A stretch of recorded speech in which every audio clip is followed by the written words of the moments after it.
I'm here to introduce a fabulous new game. It's called banking. Everyone's doing it.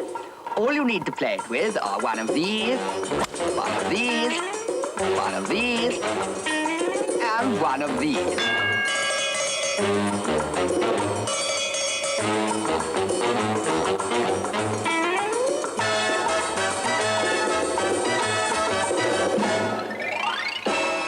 Like many in the 1980s, Nick Leeson wanted to be rich and successful.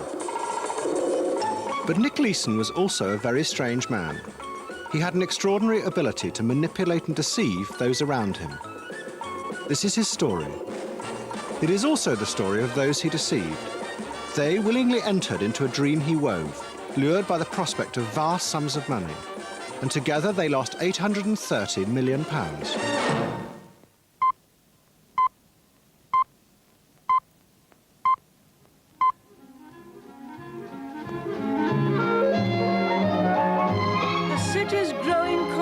And drive owes a good deal to young people. Its vast new dealing rooms are run by the young. People who made it not because of who they know or what school tie they wear, but on sheer merit. And that is the kind of society I want to see.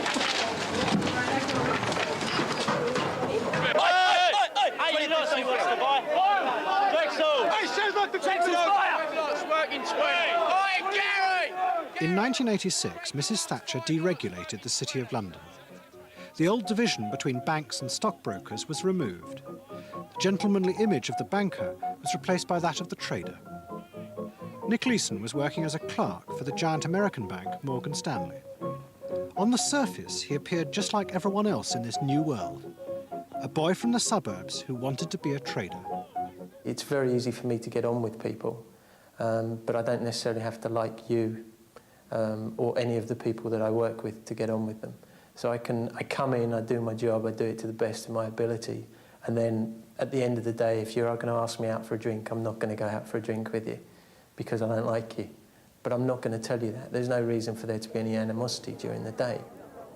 I just didn't like the people that I worked with. And so I would go in, do the work, be very, very friendly. Everybody would probably say that they thought they were my best friend. And if they have the knowledge, then I will attempt to get that knowledge through whichever way is best. And if the friendship is that method, then friendship is the method that I would use. In 1989, Leeson asked to become a trader, but Morgan Stanley refused. He decided it was time to move. This time he chose a British bank. It wasn't a money thing. I could have stayed at Morgan Stanley for an extra £5,000, but you know, if they've stopped me doing something once, who's to say they're not going to do it again? And so I moved to Barings. At that stage, I probably would be happy to say that I'd never heard of Barings. But it was a famous old bank. So, there's no Barings in Watford. Barings was the oldest merchant bank in Britain. It had been run by the Baring family for over 200 years. They were related to practically everyone, including Princess Diana and Tiggy Leg Burke. Working for the bank was a family tradition. I decided to be a banker, not a very conscious decision, when I came down from Oxford in 1950 and had to earn my living and was able to go into Barings and try my hand there. Barings Power was its name. It could raise capital on the best of terms because everybody knew that its clients were the cream of British society. Even the Queen held an account at Barings. It was a discreet, safe bank with a deep sense of superiority. Barings had a wonderful franchise, particularly in Britain, but it was certainly smug, it was certainly arrogant. It had always been at the heart of the establishment. It had always been regarded really very special. You know, I mean, I think probably the Bank of England gave it considerable indulgence because it was Baring Brothers. But Barings had a terrible secret in its past, something that even today the family are reluctant to talk about. 100 years ago, the bank sent a young clerk to Argentina. It was the emerging market of its time, and the clerk persuaded Barings to invest in the building of sewers underneath Buenos Aires. Barings sent millions of pounds, hoping to sell the shares in Europe. But no one wanted them, and the bank crashed. Barings was rescued by the Bank of England. But Edward Baring, the head of the bank, was ruined. He never recovered, and his son and grandson went to live in solitude on an island off the Irish coast, accompanied only by 3 wallabies bought from London Zoo. The name of the clerk who ruined the bank was Nicholas Bauer. Nick Leeson went to work for Barings Securities. 6 years before, they had been a small team of stockbrokers. Now they contributed over half the profits of the bank. But behind this 80s success story, Leeson found an operation run on a shoestring. Just a totally different environment. There was, at Morgan Stanley, everything was new. All of the equipment was new, the furniture was new. At Barings, everything is, just tacky, I suppose. I can't describe it any other way. The Futures and Options department was operating on a PC and on a software program that was written by one of the people that I worked with. It was very much on the back of Matchbox type things. And there were a lot of problems. Leeson had joined an organisation falling apart after the boom of the 80s. He worked as a bookkeeper, trying to keep track of the bank's money. And he was good at it. Soon he was sent overseas to sort out problems. In Jakarta, he found huge sums of money owed to the bank by its clients. It was typical Barings. Barings had paid for a lot of stock and hadn't actually received anything back from the customers. And the figure was £100 million. They just didn't have the right people in place to control it and monitor the settlements. They'd go in and do the dealing and everything okay, but then just the back office would fall apart all the time. It was typical Barings. In Jakarta, Leeson met another clerk working for Barings, Lisa Sims. You don't sort of wake up one day and think, I'm attracted to Nick, because you just grow on each other. Things that things that Nick could make me laugh. He is quite funny, he does make you laugh. And he is quite friendly. How ambitious was he? Very. You could just tell, the minute like I said, you're working with Nick, he was in control of everything and very ambitious, and he wanted to get things done. In March 1992, Nick married Lisa. 10 days before the wedding, he had received some good news. He was to be a trader at last. Barings wanted him to go and run their futures operation in Singapore. Leeson asked Lisa to leave her job and come with him. And she agreed. I thought, I want to spend the rest of my life with Nick. All I wanted was my little house, a car, 2.4 children, and to be happy. What everyone wants, really, just to be comfortable. And I thought that's what Nick wanted too.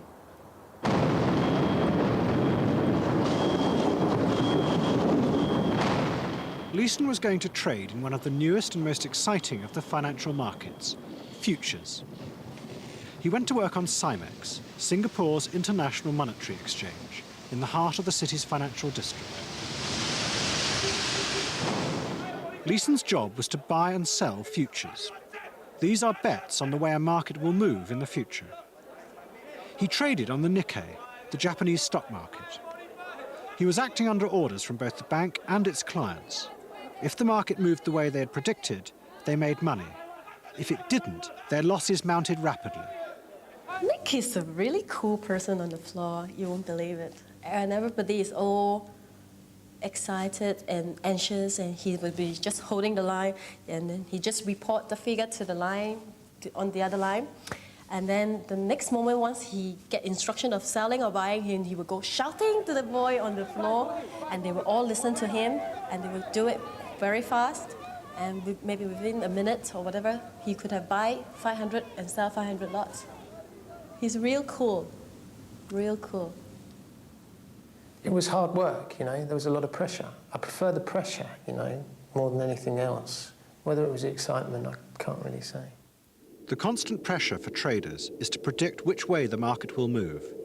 All around them are screens telling them what is happening in the world. These screens are the traders' link to the outside world. They're looking at the headlines, They're looking at the stories, and they're watching how the market is being affected by these headlines. And they're trading on it.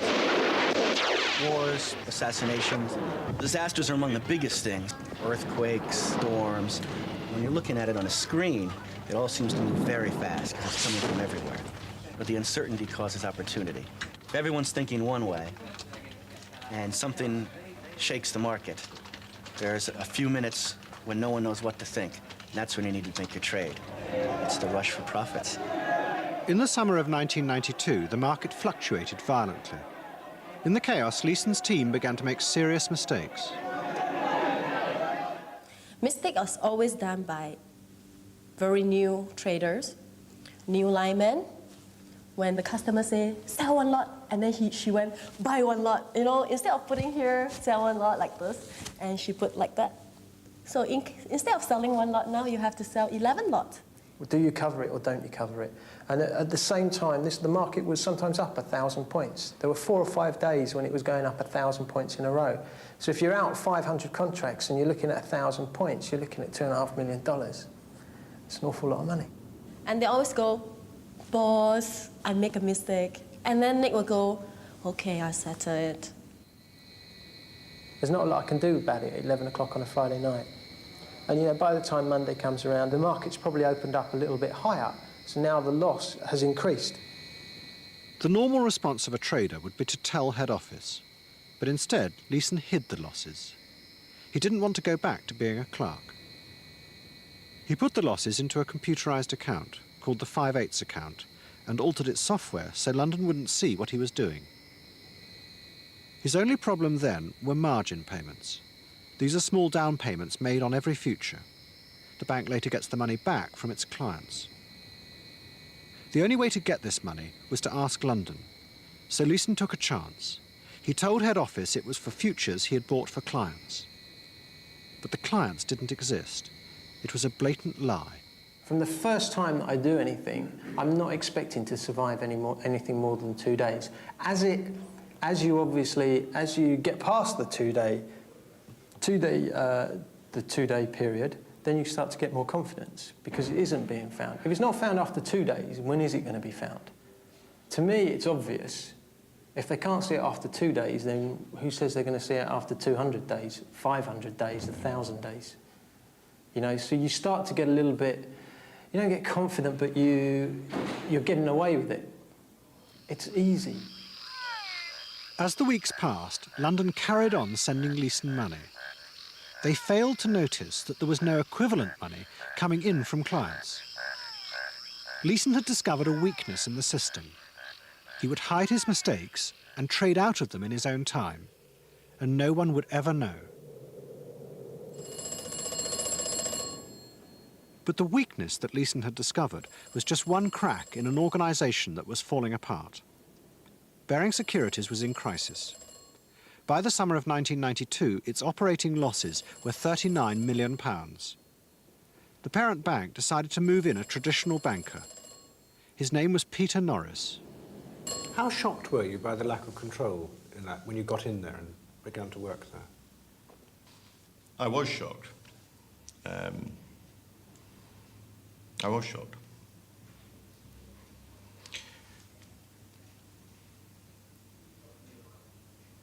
Because I didn't feel that it should have been allowed to reach that point.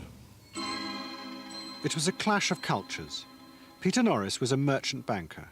He believed in control and good bookkeeping. The culture he met in Barings Securities was that of the 80s, a buccaneering spirit where controls were seen as a hindrance. They stopped you making money. But as Leeson had discovered, this attitude bred chaos. There was a culture which said that businesses of that type operated far better in an informal environment than a formal environment. I think that that was a significant error of judgment. So Leeson's not completely wrong? No. Baring brothers decided to take over Barings Securities. The cowboys of the 80s were kicked out, and Peter Norris moved his own team in. They set about counting the money and imposing controls. Norris became the chief executive. If he didn't stop the losses, Barings Securities might go bankrupt. If operating losses had continued at the level they were, that could have had a very serious effect on that business's ability to finance itself. Maybe derailed because of that. It was a bad time. Frightening? I find it quite frightening, yes.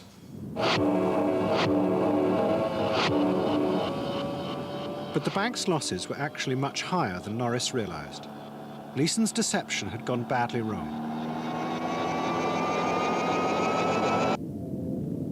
Throughout the end of 1992, the market had gone against him.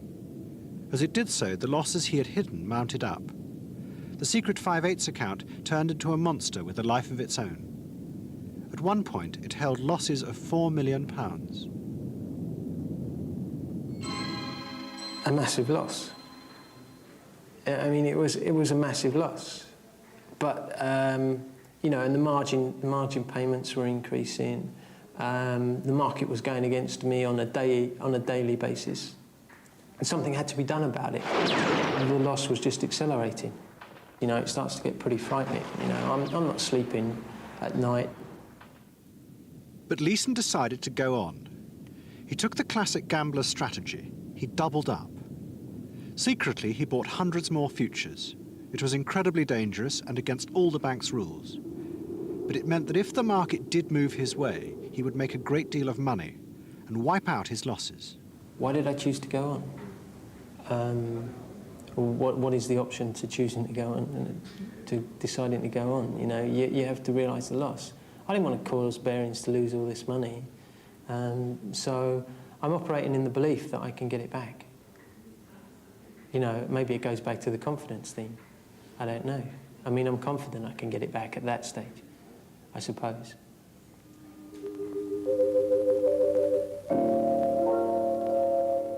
Then suddenly, in the spring of 1993, the market did move his way. Day by day, he made hundreds of thousands of pounds. And in July, he wiped out his losses.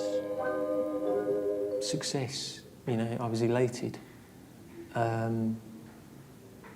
You know, I mean, we had a barbecue at home with some friends and then playing a stupid game afterwards, Pictionary or something like that, all getting pretty drunk around my apartment in Singapore.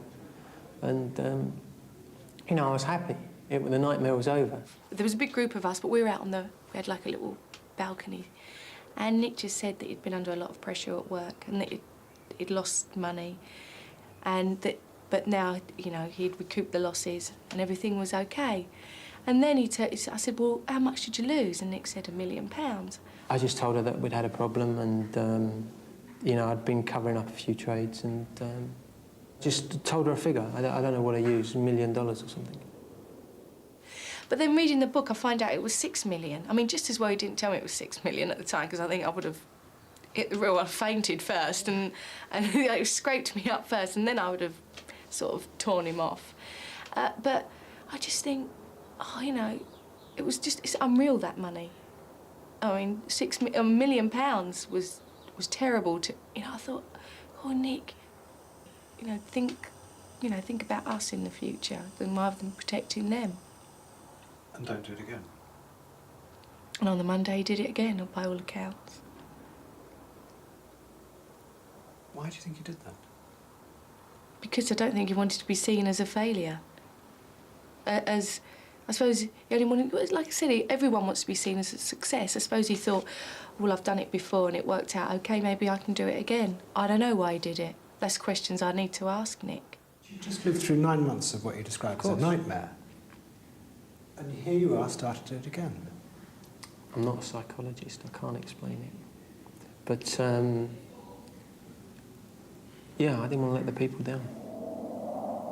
Leeson started his deception again. But this time, it was not to cover up other people's mistakes. It was a deliberate fraud. He began to use his secret account to give his clients cut-price deals. He sold them futures at unreal prices, making a loss for himself. He then took these losses and hid them away in the secret account. Leeson had found a way of making himself seem a success. He would be the clever trader he'd always wanted to be. No one would ever know that this was a lie, that hidden away in the 5/8 account were mounting losses. He would trade out of them just as he had before. Or so he thought.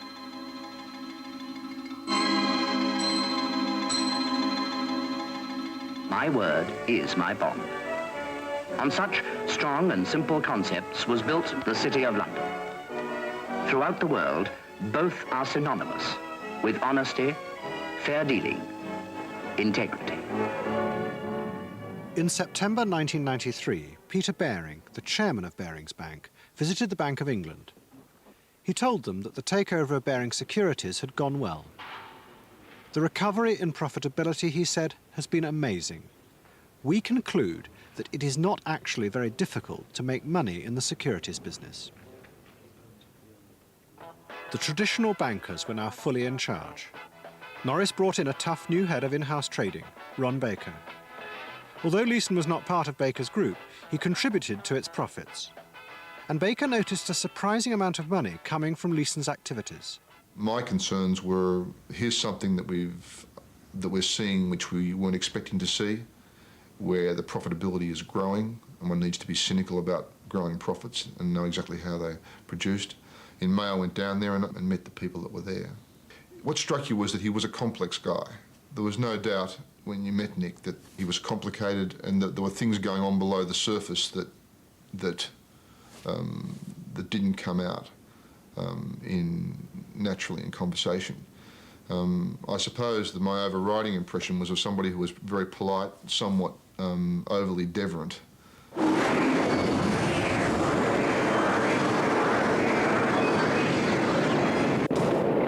The man standing in front of Baker was actually hiding losses of £94 million. Throughout the end of 1993, chaotic world events had pushed the market against Leeson. He had tried to double up, but this time it hadn't worked. He was now at the mercy of the market. On some days, he lost more than £1 million. It was out of hand, you know. The market movements that I'm allowing are increasing at the same time. Everything is increasing, you know. My capability to accept the loss, the capability to accept a larger market movement, the capability to accept a larger position. Everything increases during the period, you know, everything's building. How did I feel? I lost.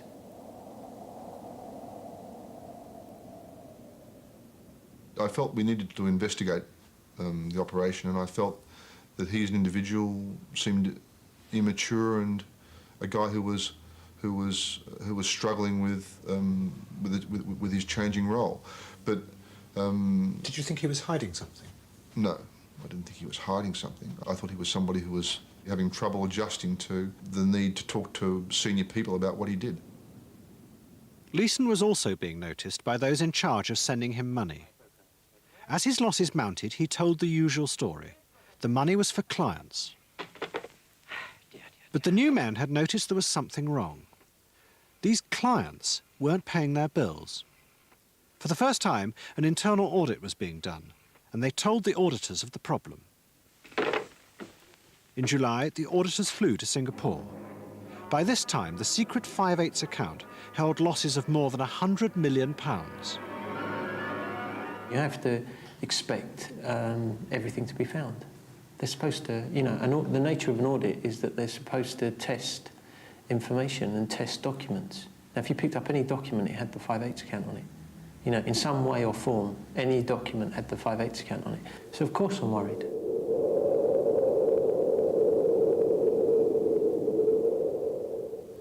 They come in and they don't test any records. So I can't be happier. They didn't test one record, one report. You know, I mean, it's not an audit. Leeson says that he was convinced he was going to be discovered, and it would have been easy to discover him, and they didn't. Right.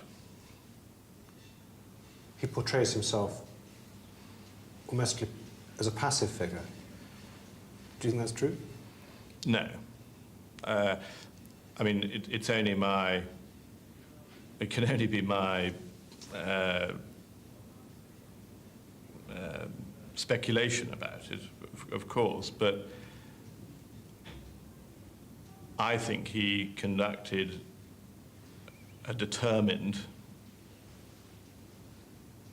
completely unscrupulous and ultimately extremely successful campaign to avoid discovery through that audit. Yeah, it's complete amazement, but as you get to know the people at Barings, you can then understand the amazement. A lot of them are just bumbling fools. And that's not me saying that with hindsight. I think if anybody met them, they would get that impression. They come out of some of the reports quite well because they're allowed to say what they like, and I don't have an opportunity to answer back and make their comments look stupid, which they are. Well, I think he's a highly intelligent creature with a very highly developed skill in manipulating people around him in a quite extraordinary way. He's like a virus that gets into the workings of something that does work and perverts it utterly. He's an agent of destruction. The auditors returned to London full of praise for Leeson. They worried about his dual role as both trader and bookkeeper, but they completely failed to spot the most obvious evidence of his fraud. The money being forwarded to Leeson every day was not being repaid to the bank. There were no clients, but the auditors hadn't noticed. Was it Nick, or was it the auditors? I think it's the auditors in the end. Nick would probably have been clever, probably distracted people, but at the end of the day, there's a job there to be done. It seems to me that they began to associate the commercial success of the organisation somehow or other with the lack of controls. You ran a London investment bank with pristine controls, which you polished regularly. But a global stockbroker was a very different business, and maybe that was a business in which you let it rock and roll a little bit more than you did with the merchant bank, because that was the way that business had been successfully run. The people that were sent in to fix the controls were seduced by the commercial success of the organisation and lost their way. To the traditional bankers from Barings, the 80s culture they had taken over was strange and alien, but it was one that was making them a great deal of money, far more than they had made as merchant bankers. But what made that money was a willingness to cut corners and cheat customers. It was a culture that Leeson knew well, where extra profits were often skimmed off clients' accounts. There's a lot of funny stuff that goes on. You see it in the back office. I mean, at Barings, for instance, they have so many different suspense accounts where trades are fed through so that they can book the profits off to different accounts, especially on the futures and options side. That if they looked at those specific accounts, I think that there could be something there that is illegal. Some of the charges that I am currently going to be tried on in Singapore, and it's standard practice in the industry. And who wins out of that? The company, Barings. And they were lining their own pockets through doing these types of deals. There is nothing quite as wonderful as money, money, money, money. There is nothing like a newly minted pound. Money, money, money, money. Everyone must hanker for the butchness of a banker. It's accountancy that makes the world go round, round, round, round. You can keep your Marxist ways, for it's only just a phase. Money, money, money makes the world go round. Money, money, money, money, money, money, money, money. The audit reassured Leeson's new bosses. He was now seen as a clever trader living the high life in Singapore. But by the autumn of 1994, his secret losses totaled £160 million. And he found himself in a terrible trap. To stop London being suspicious, he had to seem to be making huge profits. In fact, his profits were small. So he did something extraordinary. He used his secret account to buy futures off himself at fantastic prices. By doing this, he was able to fake huge profits, but his hidden losses grew even more. It was a vicious circle. He kept on having to do irrational things that would lose money on the exchange in order to produce the accounting effect necessary to continue to conceal. And so long as he could continue to get the cash, then it didn't matter whether he did things that were unprofitable, because in his own fantasy world, he was a star. You had almost a psychotic sort of figure toward the end of 1994. On the one hand, the powerful trader, supposedly making profits.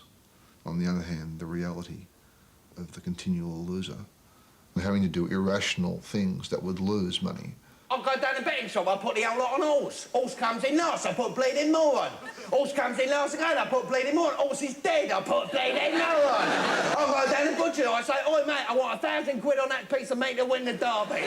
No, second thoughts, put some bleeding more on. That's what the old butcher calls me, bleeding more on. No, damn.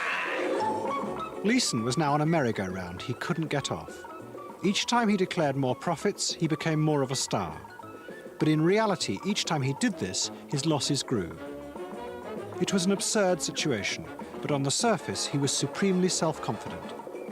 This film, taken at the end of 1994, shows everyone looking anxiously at the screens, except for one man on the right, Nick Leeson, who was now known as the King of the Exchange.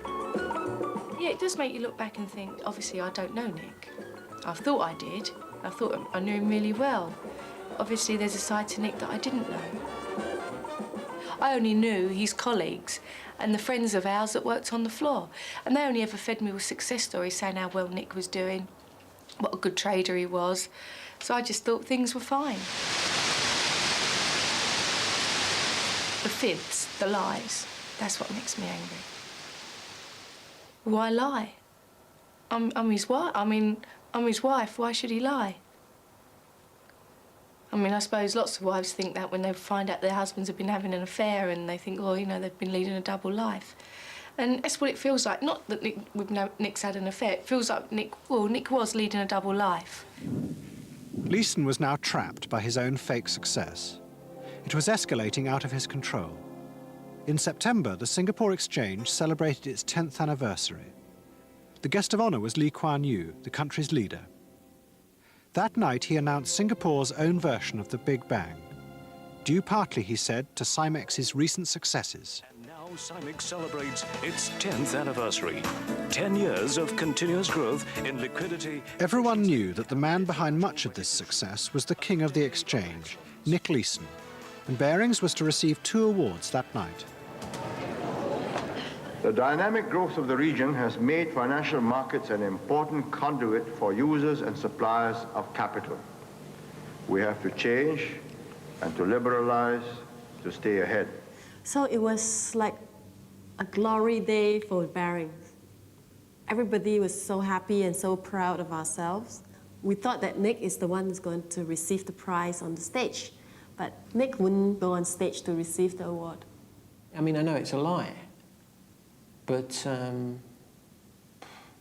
did I feel? I mean, you know, it's another thing that's increasing the pressure inside me because it's being opened up to a wider circle. And they're seeing this same image, which I know to be so false. Because they weren't true profits. The 5/8 account would have totally wiped out the profits that were being reported. So you were a fraud? Correct. Now, Billy's somewhere in the hall, I know. He's probably celebrating some wonderful news he's had today. There he is. Billy Fisher, the man himself. Congratulations, Billy. Congratulations and best of luck. Billy Lawyer! Billy Lawyer! Billy Lawyer! So I don't think he ever really was a trader. I think that was the fantasy. And to keep the fantasy going, he needed 2 things. One was the cash from London and the other one was the concealment of the losses. So the concealment let him continue to enjoy the fantasy. But when the fantasy broke and he was forced to come back and deal with the fact that he really was a loser, what nourishes and sustains him is his ability to fool people, to be able to be one step ahead, to be able to make them believe in something that's created by him as an illusion.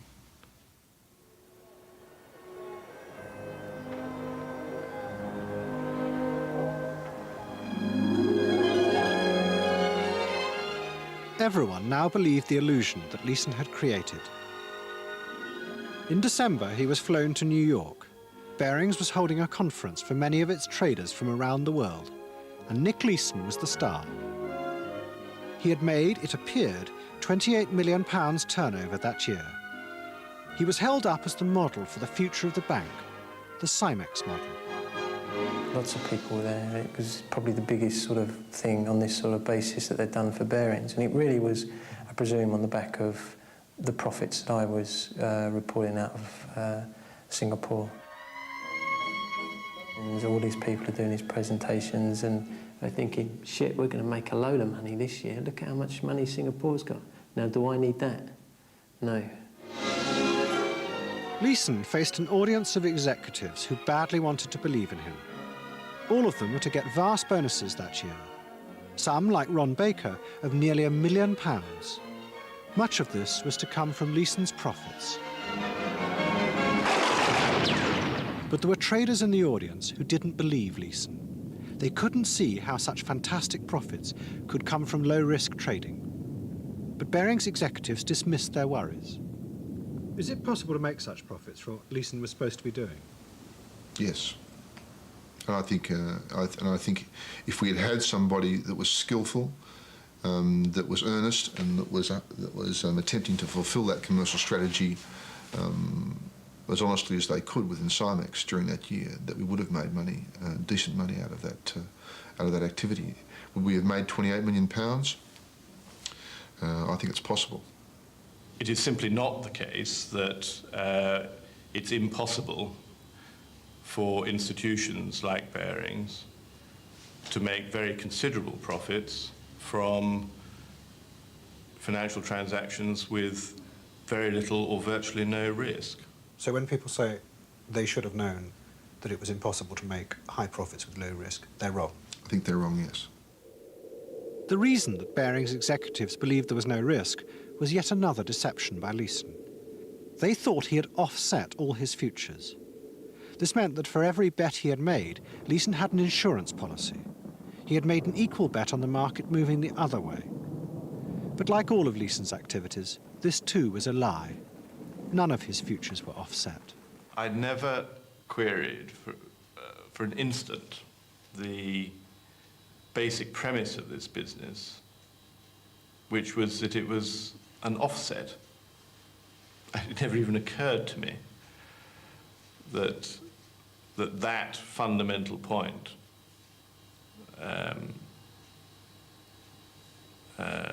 was untrue. Leeson's positions on the exchange were now vast. Every night he asked for hundreds of thousands of pounds in margin payments, and Barings paid it. Yet those in charge of sending him this money knew there was something seriously wrong. The bank's treasurer, Tony Hawes, knew that there was nothing like this amount coming in from clients. He worried, but he didn't do very much. Those who ran Barings were not only mesmerised by Leeson's profits, they didn't understand the very basics of the business they had taken over. Mr. Hawes has declined to be interviewed.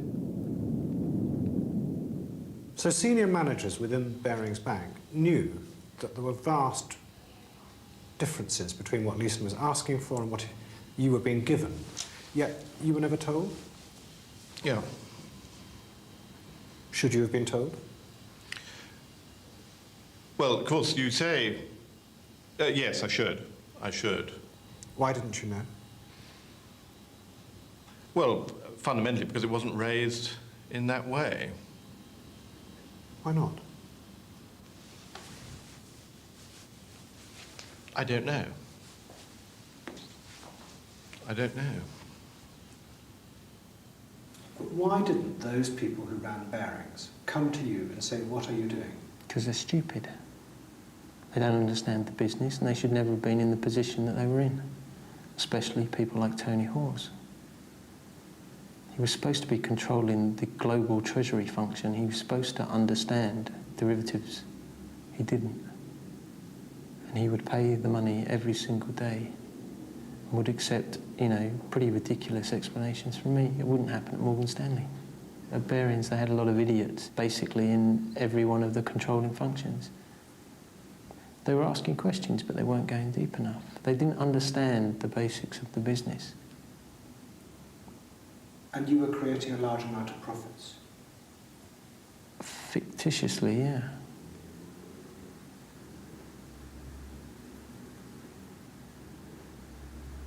they were also paying me an awful lot of money that they couldn't justify.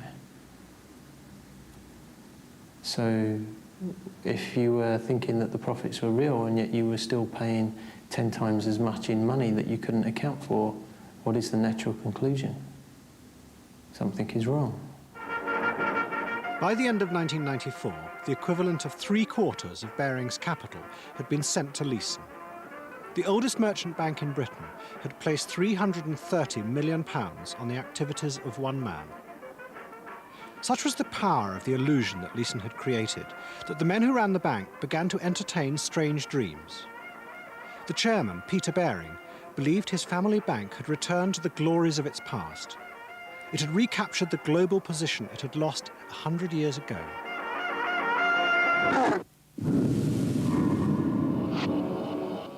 That Christmas, Leeson went on holiday to Ireland with his wife. He decided to tell her they weren't returning to Singapore. I'm trying to tell Lisa that I don't want to go back. Pressure's too much.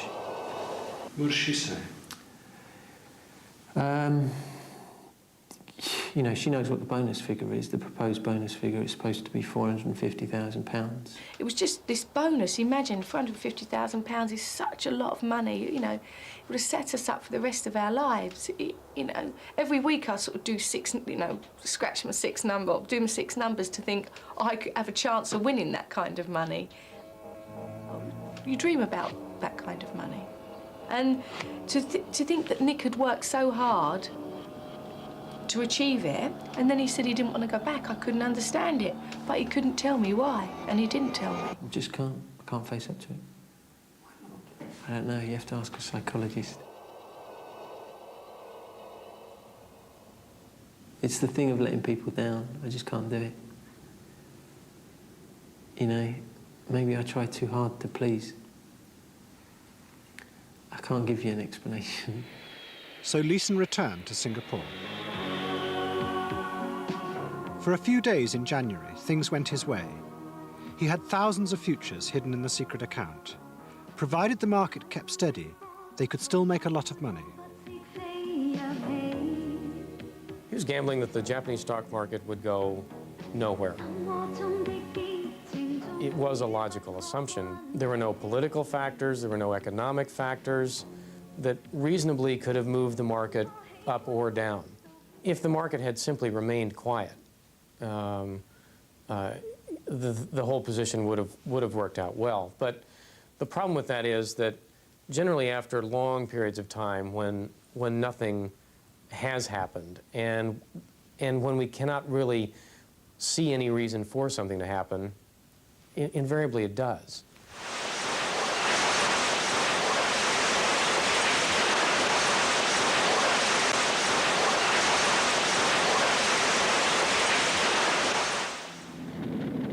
The effect of the Kobe earthquake on the Japanese stock market was disastrous. Immediately, the Nikkei began to plunge. It was bad, you know. But again, it's living to fight another day, really. I mean, what did I feel? I didn't go home and cut my wrists. I didn't go and jump out of a building, you know. Some people would do that. But, you know, without the choice of running away from it, you know, I had to...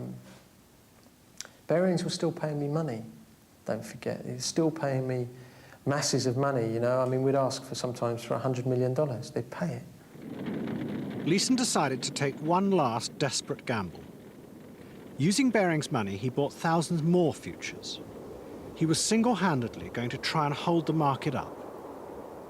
If you're desperate enough and you're that frightened of a huge loss, you take the leap of faith and try to hold up the entire market. You can feel it slipping away. You can feel it slipping out of your hands. But, you know, you can't exactly pull it back. You do something desperate, like try to buy thousands of futures of contracts and hold the market up. He was like boom, boom, boom, boom, boom, up and down the pit, running there, buy, and or sell, and then he couldn't make it, and then he went to another pit. He looked a bit crazy on the floor already. He doesn't really care anymore. He doesn't care how much mistake you make anymore. He just say, okay, okay. He doesn't care how big is the mistake you have made anymore. Because what is one lot to 10,000 lots different? In the days following Kobe, Leeson took a terrifying switchback ride on the futures market. If the market moved up only a few points, he made millions of pounds in seconds. So the numbers scared me. I wasn't. I didn't really want to know what the numbers were. I was hiding from the numbers as much as possible. It was out of hand, you know. It had just gone completely crazy. How it was continuing to go on a day-to-day basis, I just can't explain to you. But Leeson's strategy failed. The market began to fall again. His losses were catastrophic. On one day alone, he lost £50 million. But he kept going. To do so, he needed vast margin payments from London. Every day that I make one of these requests for additional money, I never expect it to come. I expect somebody to say, look, Nick, what the hell's going on? We've got £30 million from our customers, and yet you need £300 million to finance them. How do you explain that? You can't. You literally cannot. Why do you need... What possible explanation could there be for needing £300 million to finance a business that has a total exposure to the market of 30? You can't do it. So, you know, but again, it happened. But Leeson was more than the passive figure he portrays himself as.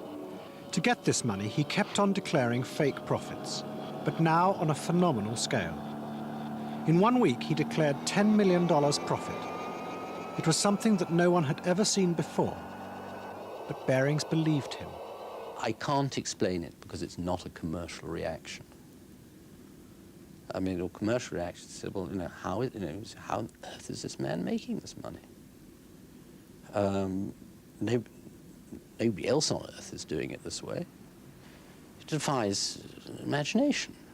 A trader would know that that could not be achieved. There was either something fundamentally wrong with the market, or the man was taking risks, very, very big risks. So how, and it's not just Peter Norris, but Peter Baring, the whole board looked at these results and appear completely to have believed them. I just don't understand it. I was pleased at the success of that business over that period, of course.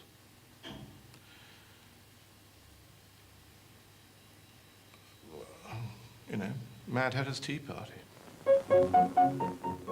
By now, Barings was scouring the world's money markets to find the money to fund Leeson.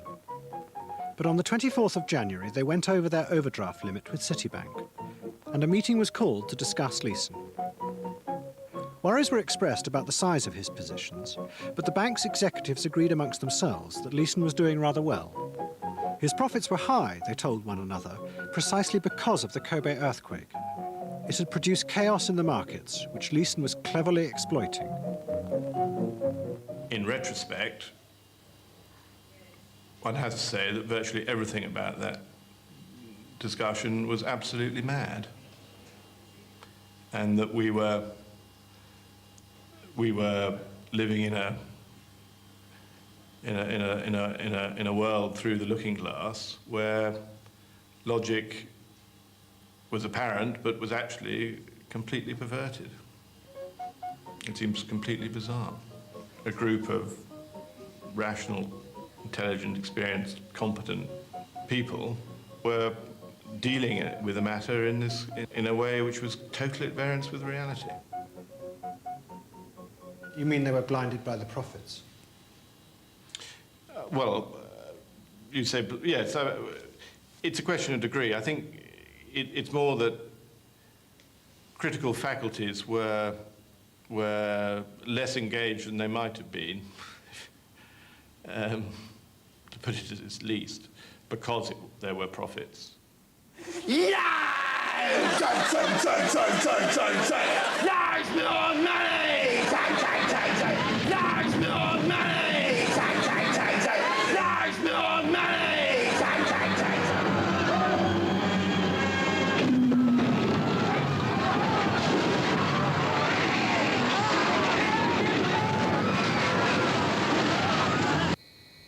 But even when the truth stared them in the face, Barings still kept sending Leeson money.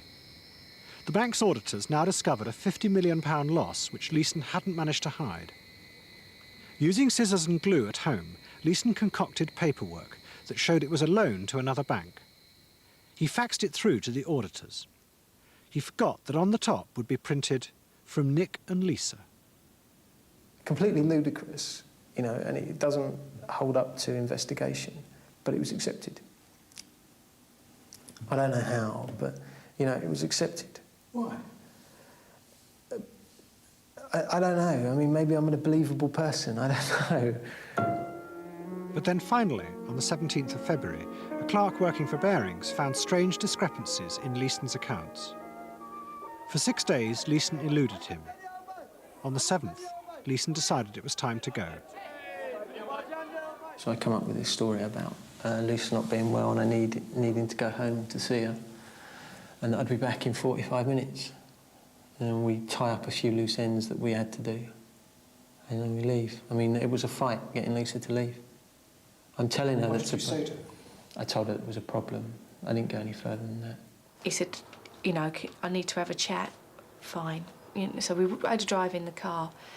And he said that he's under lots of pressure at work. If he didn't get away and think about things, he'd have a nervous breakdown. That's how I rationalised it in the end to her, to get her to agree to come.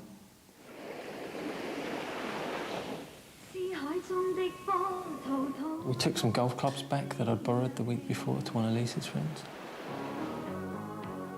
We went to a shop and picked up a deposit that we'd had for laser discs, picked that up. Had a cup of tea and some chocolate biscuits.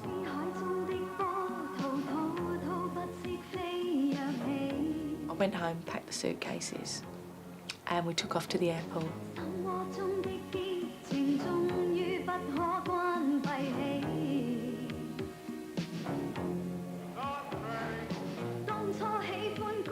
We tried to find Leeson in Singapore,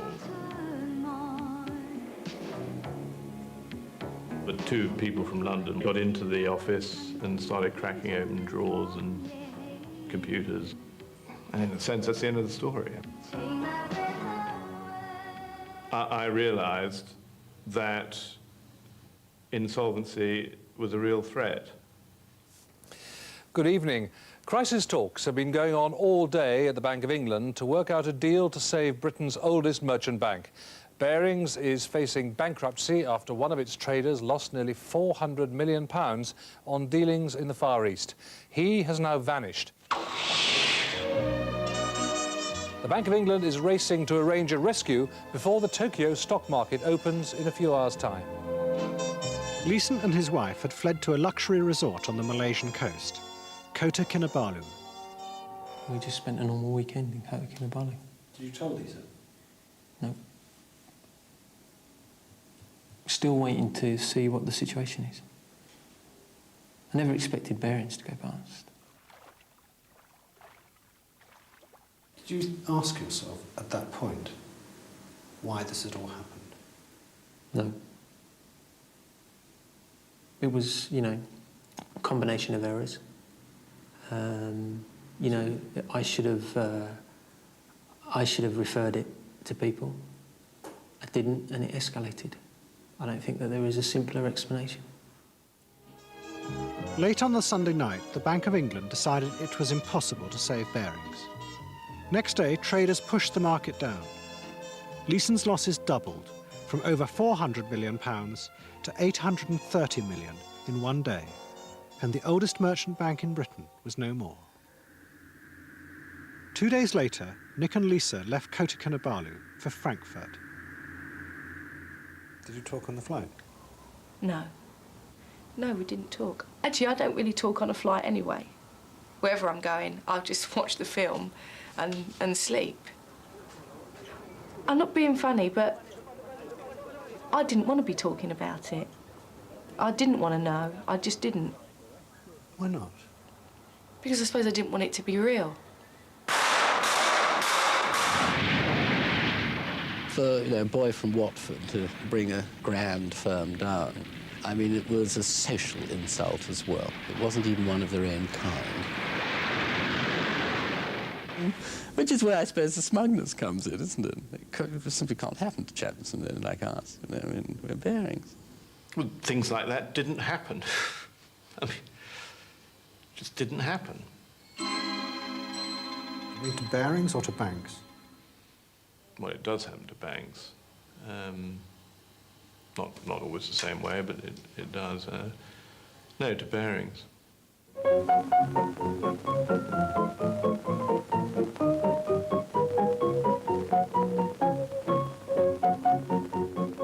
And we found one of Nick's photograph in the drawer, and we put Nick's photograph up, and we say, "Nick, we do respect you.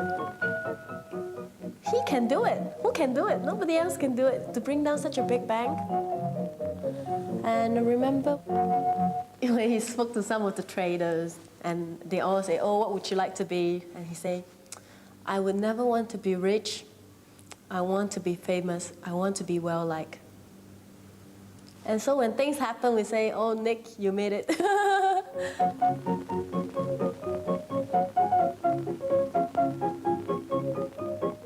What would be your message tonight to Peter Baring if he's watching? I don't know. I mean, I don't really have a message to Peter Baring. I felt the Frost interview was very controlled. I think we're still probably seeing mirrors. And we're probably still seeing somebody who feels powerful in his ability to fool us. And is sustained by that. And however naive and stupid this may sound, I was always working in the best interests of the bank. I think he's a guy who is living out a dream, playing out his fantasy as the rogue trader, when in reality, he's just an accountant cooking the books. You keep making excuses. That's all we keep on doing is making excuses. And sometimes I'm cheesed off we keep making excuses. And I think, why should we keep making excuses? You know, I just want to ask Nick. It's no good us keep saying what I think is. No one knows until Nick actually says, well, the reason I did it was. Maybe he doesn't even know himself. I really don't care what people think. I don't care what you think. I don't care what the average man in the street thinks. I think that they are typically on my side. That's the impression I get from the letters that I receive while I'm in here. But it's not something that really matters to me. Why are they on your side? I don't know. Ask them. Well, what are you then? If you don't care about what people think, what are you like? Why does it matter? You know, the only people that really, to answer that question, the only people that I'm really answering that question to are the people who matter to me. And, you know, I don't think it's a question that's worth answering. Double your money and try to get rich. Double your money without any hitch. Double your money, it's your lucky day. Double your money and take it away.